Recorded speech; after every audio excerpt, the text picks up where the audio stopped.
ভোটের ট্রেন যখন দেখতে দেখতে ৩৯টা স্টেশন পার করলো, তখন বিদায় নিল গণঅভ্যুত্থান সহ নানা ঘটনার জন্ম দেয় একটি বছর। স্বৈরাচারকে বিদায় দেওয়ার পর দেশের রাজনীতি কোন পথে চলবে, কতটুকু বন্ধ হবে সাংবিধানিক স্বৈরাচার তৈরির পথ, কিংবা দেশ পরিচালনার যোগ্য প্রতিনিধি খুঁজে বের করতে নতুন আরেকটি নির্বাচন। নতুন বছরও নানা কারণে আরও অনেক ইতিহাস রচনা করবে বাংলাদেশে। দর্শক, নববর্ষের শুভেচ্ছা জানিয়ে শুরু করছি আজকের ভোটের ট্রেন। আপনার সঙ্গে আছি আমি আজহার লিমন। প্রতিদিনের মতো আজকে শুরুতে দেখে নেব যে রাজনীতির মাঠে ভোট নিয়ে কোথায় কি আলোচনা হয়েছে, এরপর এর উপর করব আলোচনা। আমরা যেটি দেখছি যে আজও এই ভোট নিয়ে কথা বলেছেন সরকারের প্রতিনিধি এবং রাজনৈতিক দলের নেতৃবৃন্দরা। আমরা দেখছি যে পরিবেশ উপদেষ্টা সৈয়দ রিজওয়ানা হাসান উনি বলেছেন যে আওয়ামী লীগ নিষিদ্ধের ব্যাপারে সরকারের ভেতরে আলোচনা হয়নি, নির্বাচনে অংশ নেবে কিনা তা দল ও নির্বাচন কমিশন ঠিক করবে। সাংবাদিকরা ওনাকে প্রশ্ন করেছিলেন, এর প্রেক্ষিতে উনি বলেছেন, উনি আরও যে কথাগুলো বলেছেন সেটি হলো যে এই নতুন বছরে সরকারের অগ্রাধিকার হলো এই গণহত্যার বিচার করা, এরপর উনি বলেছেন সংস্কার, এবং এরপর নির্বাচন একটা রোডম্যাপ দেওয়া। বিএনপির ভারপ্রাপ্ত চেয়ারম্যান তারেক রহমান উনি বলেছেন যে নির্বাচন নাকি সংস্কার, এমন প্রশ্ন করা কুমতলবের ইঙ্গিত। সংস্কার এবং নির্বাচন উভয় প্রয়োজন। যারা জনগণের মুখোমুখি হতে ভয় পাচ্ছে তারাই নির্বাচনে বাধা সৃষ্টি করছে। দেখছি যে একই দলের মহাসচিব মির্জা ফখরুল ইসলাম আলমগীর ওনারও বক্তব্য পাচ্ছি, সংস্কারের নামে গণতন্ত্রের পথ রুদ্ধ হয় এমন কিছু বিএনপি চায় না, আর চলমান সংকটের একমাত্র সমাধান নির্বাচন। জাতীয় পার্টির চেয়ারম্যান জে.এম. কাদের কথা বলেছেন, উনি বলেছেন সুষ্ঠু সংস্কার এবং নির্বাচন নিয়ে জাতীয় পার্টি শঙ্কিত। আমরা এসব বিষয় নিয়েই আমাদের সঙ্গে যুক্ত হওয়া অতিথির প্রতিক্রিয়া নেব। দেখছেন ভোটের ট্রেন।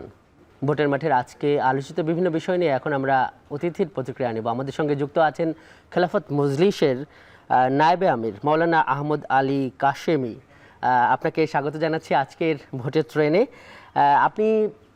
আপনাকে সরাসরি প্রশ্নতেই যাই যে আপনি শুনলেন যে রাজনৈতিক দলের নেতৃবৃন্দ এবং সরকারের পক্ষ থেকেও নির্বাচন সংস্কার এগুলো নিয়ে কথাবার্তা হচ্ছে, কথা ছড়াছড়ি হচ্ছে। আপনার কাছে যে প্রশ্নটা রাখতে চাই, এই যে মির্জা ফখরুল ইসলাম আলমগীর বলছেন যে চলমান সংকটের একমাত্র সমাধান নির্বাচন, আপনারা খেলাফত মজলিসও এটা মনে করে কিনা? আরেকটা হলো যে বিএনপির আরেকজন নেতা যে বললেন যে সংস্কার নাকি নির্বাচন, এই প্রশ্ন তোলাটাই এক ধরনের কুমতলব। আপনারাও কি সংস্কার নাকি নির্বাচন এই প্রশ্ন তোলাটাকে কুমতলব মনে করেন কিনা?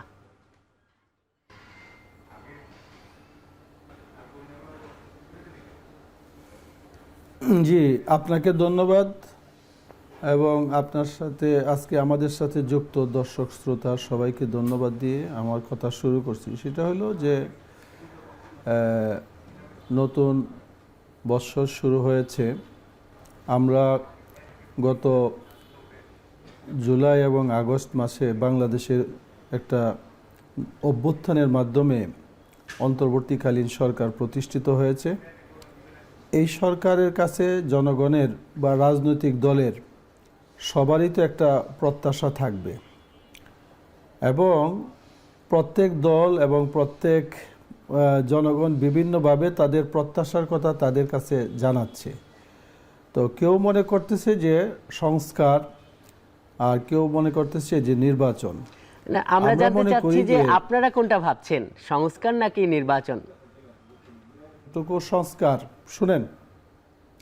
শুনেন, ইয়েস নট প্রশ্নের উত্তর তো আমি দিচ্ছি না, আমি বলছি আপনার কথার উত্তর দিচ্ছি আমি। সেটা হলো যে একটা সুষ্ঠু নির্বাচনের জন্য এই সরকারের একটা নির্বাচনী পরিবেশ তৈরি করার জন্য যা যা সংস্কার করা দরকার এটা তাকে করতে হবে, এবং সব কাজেই নির্বাচিত সরকার ছাড়া অনেক কাজেই করাটা এই সরকারের পক্ষে সম্ভব হচ্ছে না, এটা আমি মনে করি। সেজন্য নির্বাচিত জনপ্রতিনিধিদের হাতে ক্ষমতা হস্তান্তর করার একটা মাধ্যমই তো যে নির্বাচন করা। সুতরাং রাজনৈতিক দলগুলা বিগত 16 বছর যাবৎ বলতে গেলে যে এই দেশে তারা কোনো নির্বাচন দেখে নাই এবং জনগণের ভোটের অধিকার ছিল না।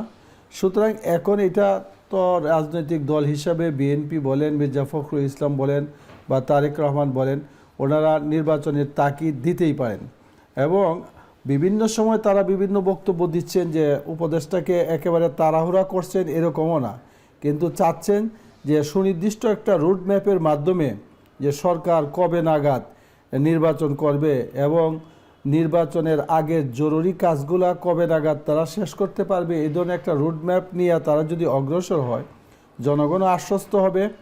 আর পরিপূর্ণ সংস্কার কইরা পরে যে একটা নির্বাচন দিবে, এটার পক্ষে আমরাও না, কারণ সংস্কারের তো কোনো শেষ নাই।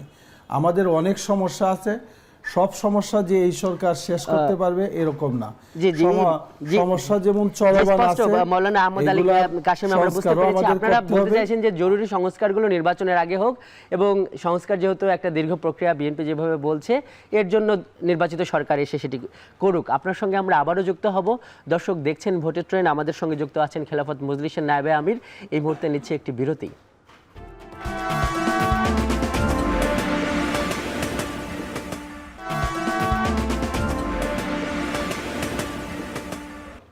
বিরতির পর ফিরে এলাম। আজকের এই ভোটের ট্রেনে আমরা সমসাময়িক বিষয় নিয়ে আলোচনা করছি। আমাদের সঙ্গে যুক্ত আছেন অতিথি, দেখছেন ভোটের ট্রেন। আলোচনার জন্য আজকের ভোটের ট্রেনে আমাদের সঙ্গে যুক্ত আছেন খেলাফত মজলিসের নায়েবে আমির মাওলানা আহমদ আলী কাশেমি।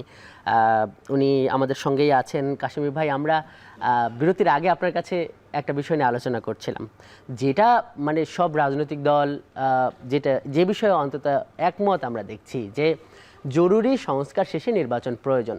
কিন্তু আপনার কাছে কি মনে হয় না যে জরুরি সংস্কার কোনগুলো, এটা নিয়ে সরকারের রাজনৈতিক দলগুলোর মধ্যে একটা দূরত্ব আছে, এই কারণেই মানে কেমন একটা অবিশ্বাস কিংবা এই কুমতলব এই ধরনের ব্যাপারগুলো আসছে? কি মনে হয় আপনার?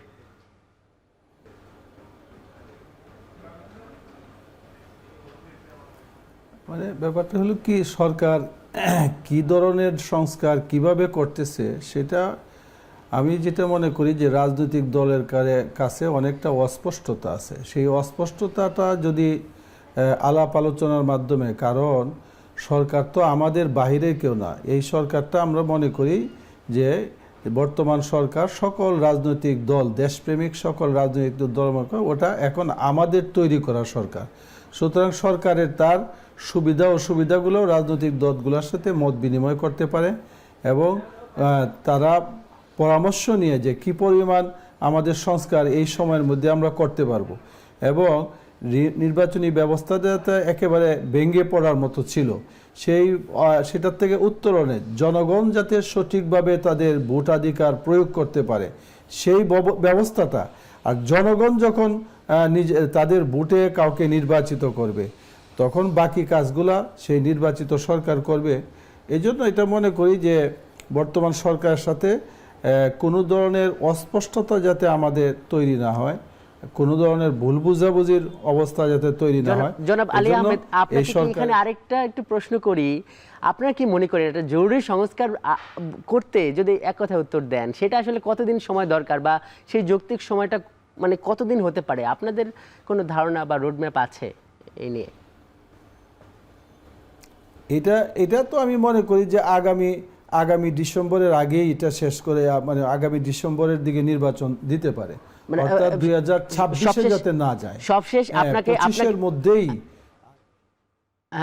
সবশেষে আপনাকে একটা শেষ যে প্রশ্নটা, সেটা হলো যে সবসময় আমরা এই যে ইসলামী দলগুলোকে, অনেকগুলো ইসলামিক দল বাংলাদেশের মাটিতে আছে, তাদের যে একটা রাজনীতির মাঠে যেরকম একটা হাইপ যেটা বলা যায়, কিন্তু আইনসভায় সবসময় যে আমরা এটা নিয়ে কাজ করি সেই ধরনের কোনো প্রতিনিধিত্ব নাই। এইবারে যেটা দেখা যাচ্ছে সেটা হলো যে আপনার একটা জোট করা একটা গুঞ্জন শোনা যাচ্ছে।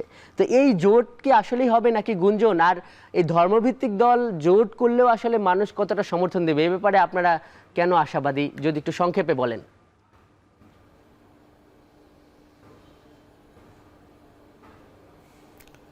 জোট নির্বাচনের আগে এটা হইতে পারে নির্বাচনী জোট। তো নির্বাচনী জোট হইলে জনগণ কতটুক দিবে, এটা তো ভোটের মাঠে যাওয়ার আগে আমরা বলতে পারবো না। জনগণ কিভাবে নিবে, একটা হলো জনগণের প্রত্যাশা আছে যে সকল ইসলামী গণনার দলগুলা একটা প্ল্যাটফর্মের থেকে এক অভিন্ন একটা বাক্স তৈরি যদি হয়, তাহলে আশা করা যায় যে মানে কিছু প্রতিনিধি আমাদের এখান থেকে বেরোয় আসবে, এটা আমরা মনে করি আর কি। কিন্তু জনগণ কতটুক নিবে সেটা তো নির্বাচনী তফসিল যখন ঘোষণা হবে, আর আমরা কিভাবে মাঠে যাব, জনগণ আমাদের কথা শুনবে, জনগণ বিবেচনা করবে সেটা তো অগ্রিম আগাম বলার কোনো সুযোগ নেই আমাদের। মৌলানা আলী আহমেদ কাশামি, আজকের ভোটের ট্রেনে আমাদের সঙ্গে যুক্ত হওয়ার জন্য আপনাকে অনেক অনেক ধন্যবাদ। দর্শক দেখছেন ভোটের ট্রেন, নিচ্ছে একটি বিরতি।